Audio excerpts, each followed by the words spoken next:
Love can build a bridge. And yes, I think it's time. So won't you be my neighbor? I love having neighbors like Lisa Clark, who just chooses the right music for the right moment, for the right message, and that we are able to integrate the enjoyment of the music with the deep down connection to the world we want to create, the life we want to live. And this theme today of Love Thy Neighbor is just a continuation of diving a little bit more deeply into the month's theme of Love Out Loud. It does no good for us to just kind of love in our minds if our actions are not reflecting the beliefs that we have about one love, one mind, one heart, one life. So this is a little uncharacteristic for me, but let me start with the bad news. Bad news. We live in a society where we have been taught to be selfish, to be competitive, to be jealous of each other, to be judgmental. We live in a society where there is a value placed on humanity in a hierarchical sense. There's this hierarchy of humanity, and power is unevenly distributed. We live in a society that tells us to fear or hate people who are from different neighborhoods, different tribes, different states, different countries. We live in a society that shows us it's not only okay, it's normal to expect that some people can't have food or shelter or safety or health care. Some people can and some people can't. We live in a society where there is a strong belief that in order for someone or anyone to win, everybody else must lose. That's the bad news. Yet, we live in a society where we have learned as a foundational truth that we should love thy neighbor as thyself. Jesus said in Matthew chapter 7, verse 12, so in anything and in everything, do to others what you would have them do to you. For this sums up the law and the prophets. But I was thinking about that, and I was doing a little bit of research, and what I found is that this is not just a Christian teaching. This is not just a biblical teaching. Many of us learn the golden rule in one form or another without even learning the scripture from the Bible. And if you look at the 13 major religions or key sacred texts that are used by religions, you will find a similar message. So in Islam, it's taught, not one of you truly believes until you wish for others what you wish for yourself. Confucius wrote, one word which sums up the basis of all good conduct is loving kindness. Do not do to others what you do not want done to yourself. The Baha'is teach, lay not on any soul a load that you would not wish to be laid upon you, and desire not for anyone the things you would not desire for yourself. In Judaism, it is written, what is hateful to you, do not do to your neighbor. This is the whole Torah. All the rest is commentary. And the Unitarians have as a key principle, we affirm and promote respect for the interdependent web of all existence of which we are a part.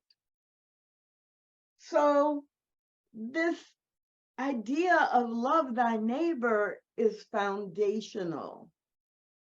We know it, but we don't do it. So what's the good news?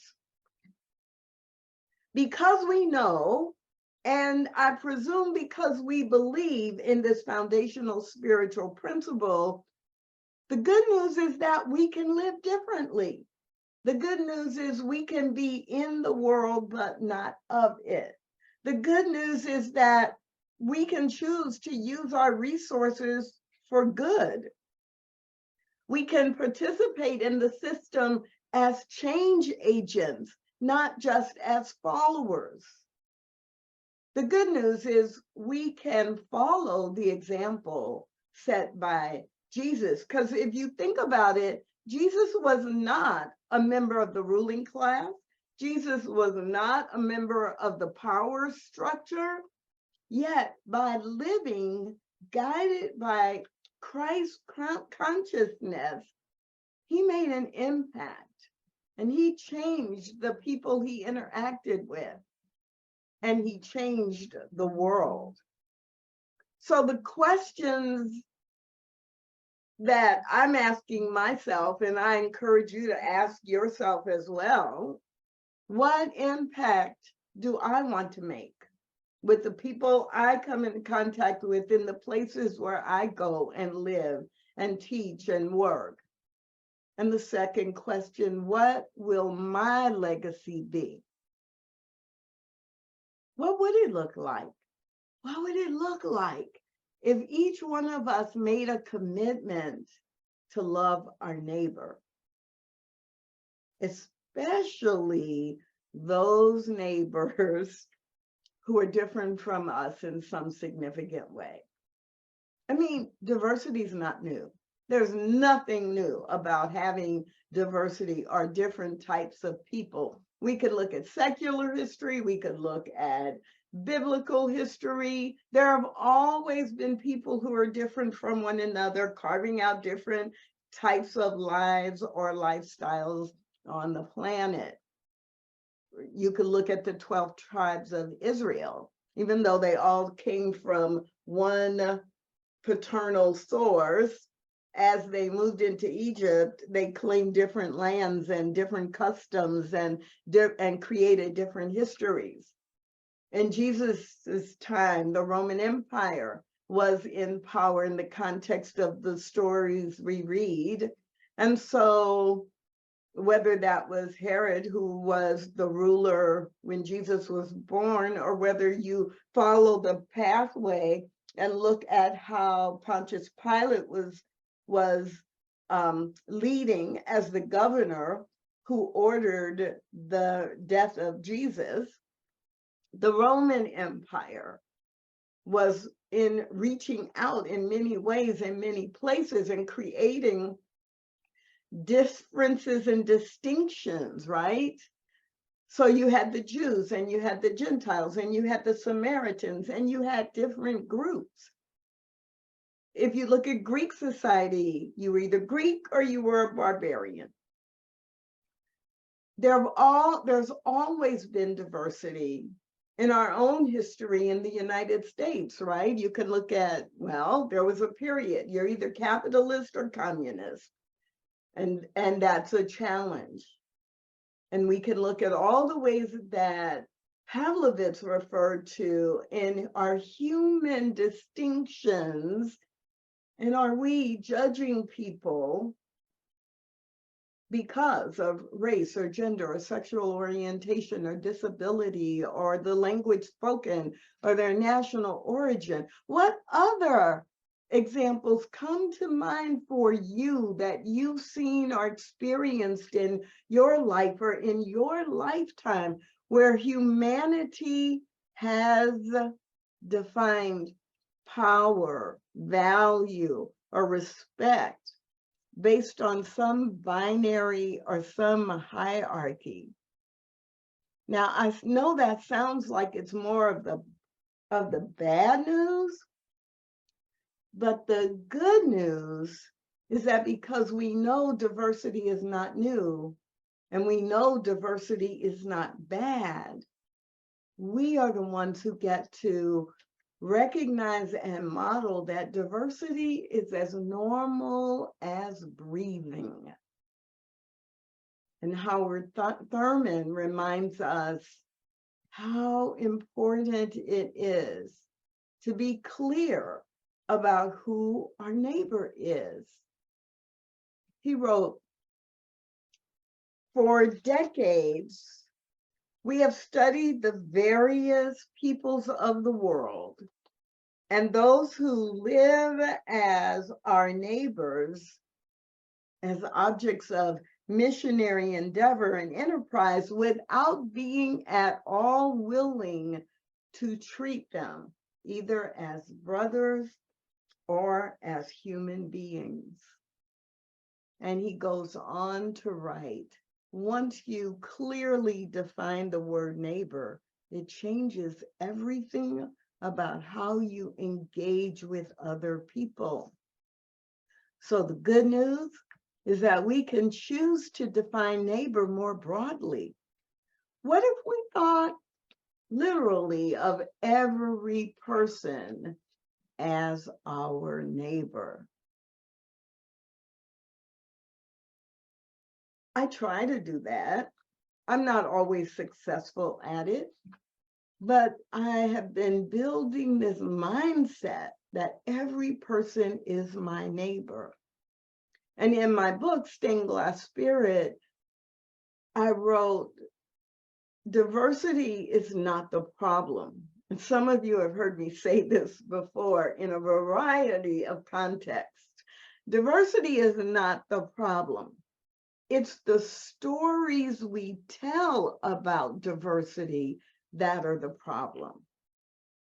You know, to me, I think, how can we love thy neighbor? How can we demonstrate love thy neighbor if we're making up or believing false stories about the neighbor, about the people we interact with?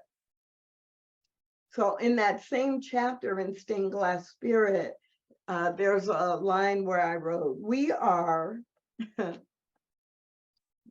this doesn't make me happy, but it's unfortunately true.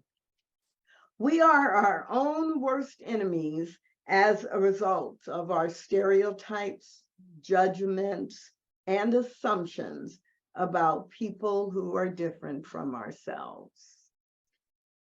The good news is that we can choose the stories we tell. We can choose the stories we believe. We can choose the stories we share about people who are our neighbors. Our neighbors are people who study and practice Judaism.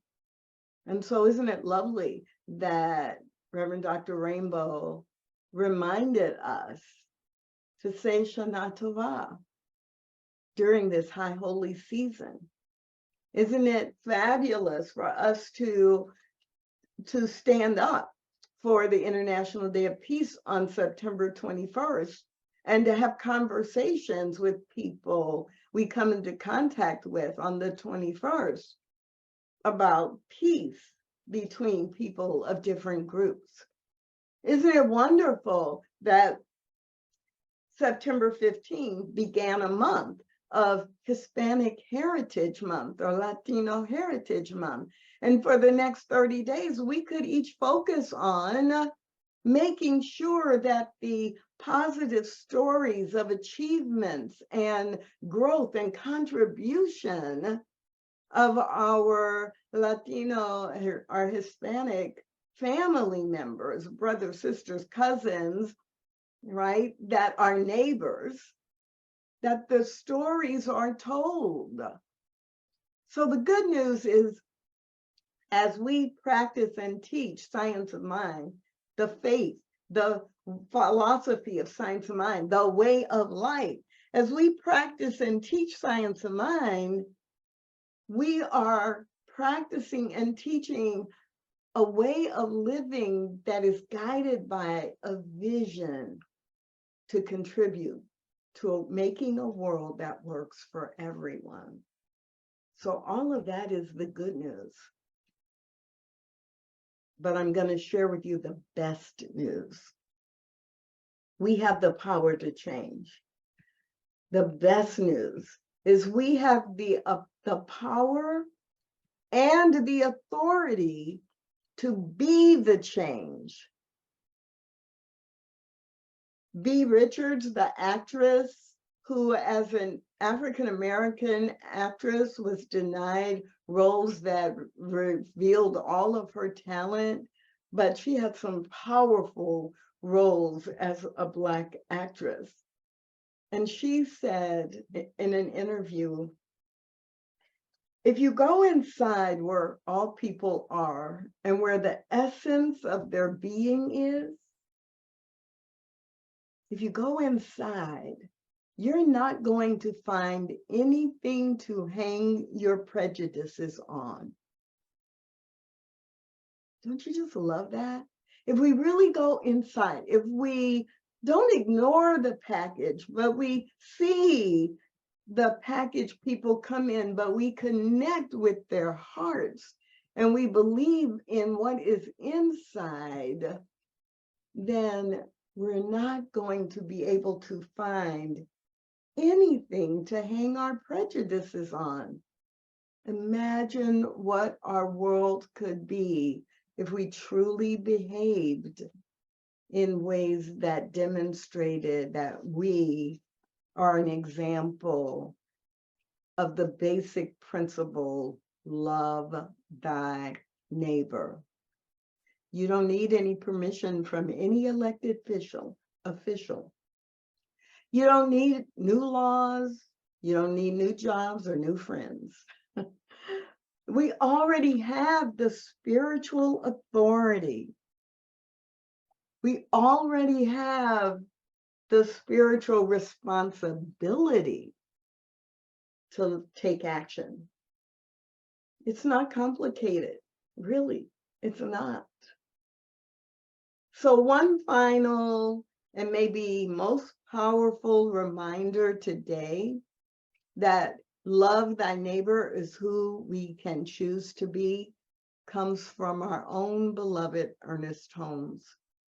And this is one of my favorite Ernest Holmes quotes. Your union with God implies your union with everything that lives. This does not mean that you love those you are closest to less. You merely love all humanity more. When we do this, when we love all humanity more, we meet and we see and we get to know the infinite faces of God, because every person is a face of God. When we love all humanity more, we live our spiritual principles, that belief in one God, one life, one love, one mind. And when we love all humanity more, we leave a legacy of love. So you might be asking, how do we begin? How do we go from this awareness or this commitment into truly loving thy neighbor? And we begin with today's affirmation. You said it earlier, and I just want to remind you of what it says. I'll say it 4 times. And if you can recall it, I invite you to say it with me. We begin with, I see every being as a divine expression of love. I see every being as a divine expression of love. I see every being as a divine expression of love. I see every being as a divine expression of love. And let's anchor that in treatment. Breathing in, I claim and declare that diversity is a divine idea. I know this to be true because I know there is one God, one presence. That one God, that one creator, that one presence, that one life is operating as everything it creates, including me, including everyone within the sound of my voice. There is no barrier and there is no separation between everything that spirit has created and spirit itself. I am an expression of spirit, and that means I am an expression of love. It all begins with me. I set an example. I lead, not follow. I love, and I let love be the bridge between me and all other people. I hold myself accountable. I speak up. I build bridges because I love my neighbor as myself. I'm so grateful for the opportunity to be the example of Christ consciousness, expressing this love and demonstrating it in the world. I'm so grateful to say yes to this. And from that place of gratitude, I simply breathe it into existence, guided by spiritual law, the perfection of life itself. I know this is done.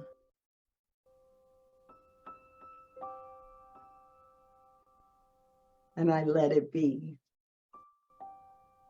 And we affirm this together by repeating Ashe, Aho, Amen, Amin, and so it is.